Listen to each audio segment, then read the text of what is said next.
ईश्वरी भिसेंच्या मृत्यूनंतर दीनानाथ रुग्णालयाचा चौकशी अहवाल एबीपी माझाच्या हाती आलाय. भिसे यांच्यासाठी जुळी गर्भधारणा धोक्याचा असल्याचा निष्कर्ष काढण्यात आलेला आहे. गंभीर स्थितीमुळे किमान 3 वेळा तपासणी गरजेची होती. जमेल तेवढे पैसे भरून ऍडमिट होण्याचा सल्लाही त्यांना देण्यात आला होता.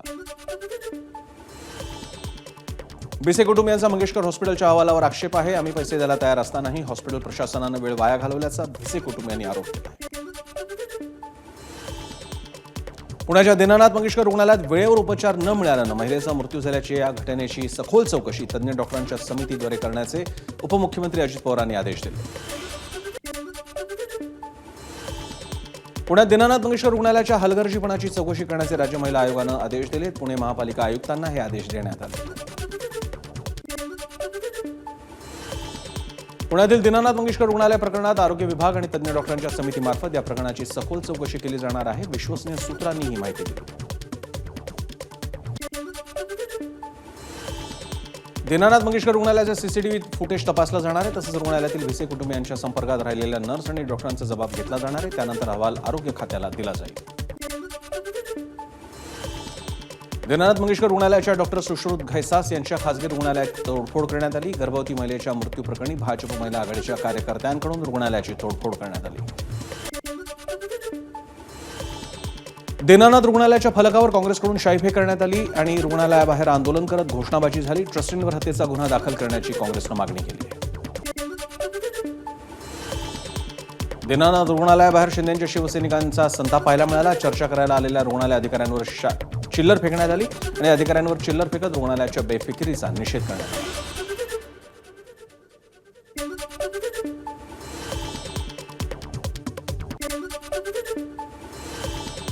पुण्यात दीनानाथ मंगेशकर रुग्णालयाबाहेर शिवसैनिकांनी आंदोलन केलं. प्रशासनाला जाब विचारण्यासाठीच कार्यकर्त्यांचा गोंधळ होता.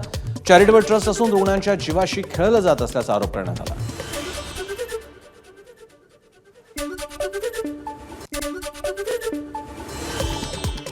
गृहराज्यमंत्री योगेश कदमांनी संतोष देशमुखांच्या कुटुंबियांची मसाजोगमध्ये जात भेट घेतली. कुणालाही पाठीशी घालणार नाही. दोषी पोलीस अधिकाऱ्यांवरही कारवाई करण्याचं आश्वासन गृहराज्यमंत्र्यांनी दिलं.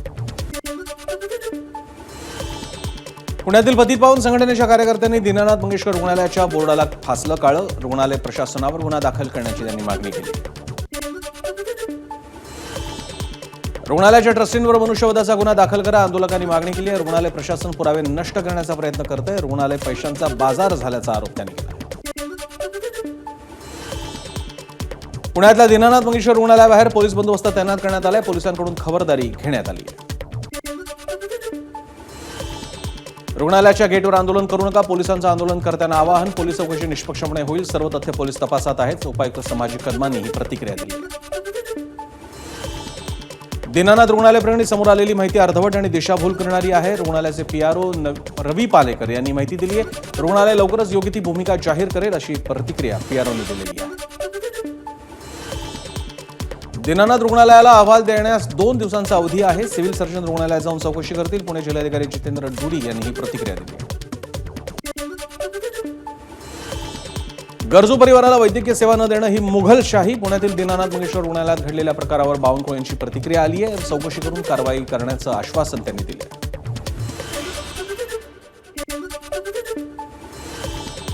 पुण्याच्या दीनानाथ मंगेशकर रुग्णालय प्रकरणात गर्भवती महिलेनं जन्म दिलेल्या जुळ्या मुलींची प्रकृती स्थिर आहे. दोन्ही मुलींचा जन्म 7व्या महिन्यात झाल्याने एका मुलीला व्हेंटिलेटरवर ठेवण्यात आलं.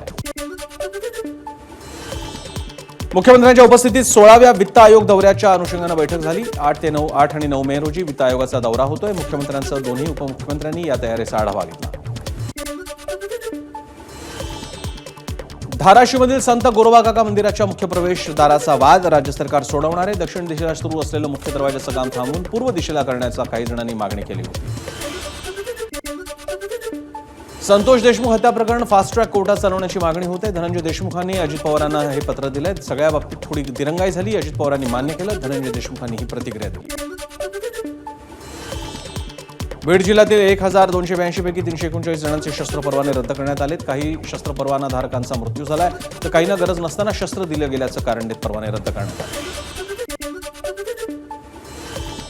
जळगाव आणि अमळनेरमध्ये शिक्षण विभागात मोठा घोटाळा झाला असल्यास सखोल चौकशी होईल. मंत्री संजय सावकार यांची ही माहिती आहे. जन्ममृत्यू घोटाळ्यातही कडक कारवाई करण्याचा सावकारांनी इशारा दिला. माथाडी कामगार नेते नरेंद्र पाटील यांनी वनमंत्री गणेश नाईक यांची भेट घेतली. नवी मुंबईच्या वाशीमध्ये गणेश नाईकांनी घेतलेल्या जनता दरबारात माथाडी कामगारांनी गाऱ्हाणी मांडली. माथाडी कामगारांनी गरजेपोटी बांधलेल्या वाढीव घरांवर कारवाई न करण्याची नरेंद्र पाटील यांची मागणी. लोकसभेपाठोपाठ राज्यसभेतही वक्फ सुधारणा विधेयक मंजूर झालंय. आता स्वाक्षरीसाठी ते राष्ट्रपतींकडे पाठवण्यात येणार आहे. राष्ट्रपतींच्या स्वाक्षरीनंतर त्याचं कायद्यात रूपांतर होईल. राज्यसभेत वक्फ विधेयकाच्या बाजूने 128 मतं तर विरोधात 95 मतं पडली. लोकसभेनंतर राज्यसभेतही हे विधेयक मंजूर झालंय.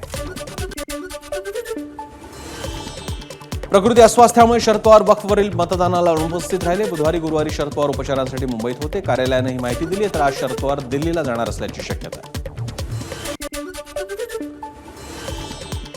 लोकसभेतील चर्चेवेळीही शरद पवारांच्या राष्ट्रवादीचे 2 खासदार अनुपस्थित होते. खासदार अमोल कोल्हे, सुरेश उर्फ बाळामामा म्हात्रे गैरहजर होते. जेपीसीच्या काही बैठकांनाही सुरेश म्हात्रे गैरहजर होते. मुंबईच्या वांद्र्यात वक्फ विधेयकावरून मुस्लिम समाजाचे 2 गट भिडले. विधेयकाचं समर्थन करणारे आणि विरोधक आमने सामने आले. वांद्रे स्टेशन परिसरात वक्फवरून जनजागृती करणाऱ्यांना विरोध करण्यात आला.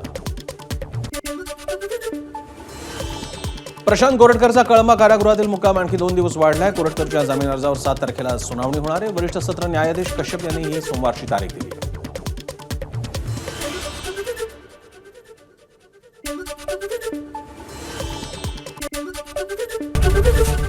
एबीपी माझा, उघडा डोळे बघा नीट.